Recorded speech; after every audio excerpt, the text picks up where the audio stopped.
Please like and subscribe.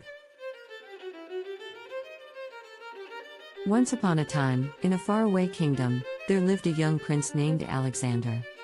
He was born into a royal family and had everything he ever wanted. But despite having all the riches and luxuries, Alexander was unhappy. He longed for adventure and purpose in his life. One day, as he was strolling through the palace gardens, he met an old wise man. The old man asked Alexander what was troubling him. Alexander told the old man about his restlessness and desire for adventure. The old man smiled and said, "Young prince, I know just the thing for you. There is a magical forest beyond the kingdom that is said to be filled with wonder and enchantment. Many have tried to venture into the forest, but none have returned. However, if you are brave enough to venture into the forest, you will find what you seek." Alexander was intrigued and asked the old man how to get to the magical forest. The old man gave him a map and warned him of the dangers that lay ahead. Alexander thanked the old man and set off on his journey. As he journeyed through the forest, Alexander encountered many obstacles. He had to cross treacherous rivers, climb steep mountains, and battle ferocious beasts.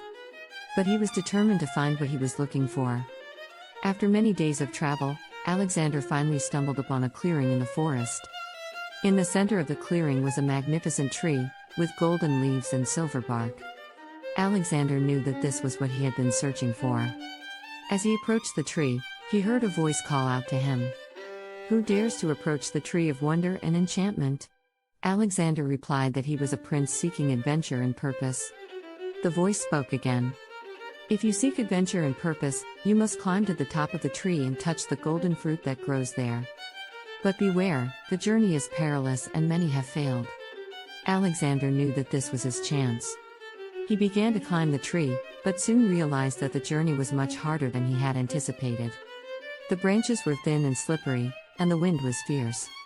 Despite the difficulties, Alexander pressed on. He climbed higher and higher until he finally reached the top. There, he saw the golden fruit, gleaming in the sunlight. He reached out and touched it. Suddenly, there was a blinding flash of light, and Alexander was transported to a different place. He found himself in a strange land, far away from his kingdom. At first, Alexander was frightened and confused. But he soon realized that he had been given a second chance. He was free to explore this new land and seek out the adventure and purpose he had always longed for. Over the next few years, Alexander traveled far and wide, experiencing new cultures and meeting new people. He learned about different ways of life and discovered his own strengths and weaknesses. He also found a sense of purpose in helping those in need and making a difference in the world. Eventually, Alexander returned to his kingdom, a changed man. He was no longer restless and unhappy. Instead, he was filled with a sense of joy and contentment. He knew that he had found what he had been searching for all along. And so, Alexander lived out the rest of his days as a wise and just king, beloved by his people. He never forgot the magical forest and the journey that had led him to his true purpose. And whenever he looked upon the golden fruit that he had brought back from his adventure, he smiled, knowing that he had found his place in the world. Years went by, and Alexander ruled his kingdom with compassion and fairness. His people admired and respected him, and he was known throughout the land as a just and wise king. One day, a messenger came to Alexander with troubling news. A neighboring kingdom had declared war on them, and their army was marching towards the borders of the kingdom. Alexander knew that he had to act fast to protect his people. He gathered his army and prepared for battle.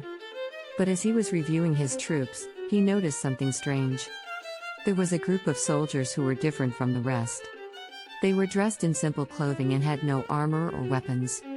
When Alexander asked who they were, one of the soldiers stepped forward. "We are the villagers from the outskirts of the kingdom," the soldier said. "We may not have much, but we are willing to fight for our homes and families." Alexander was touched by the villagers' bravery and selflessness. He decided to put them on the front lines, where they could protect their homes and loved ones. The battle was long and hard, but in the end, Alexander's army emerged victorious. The enemy army retreated, and the kingdom was safe once again. Alexander was grateful to the villagers who had fought alongside his army. He decided to reward them by building schools and hospitals in their villages, so that they could have access to education and healthcare. The villagers were overjoyed, and they thanked Alexander for his kindness and generosity. They told him that they had never felt so valued and respected before. From that day on, Alexander made it his mission to improve the lives of all his subjects, not just the wealthy and powerful.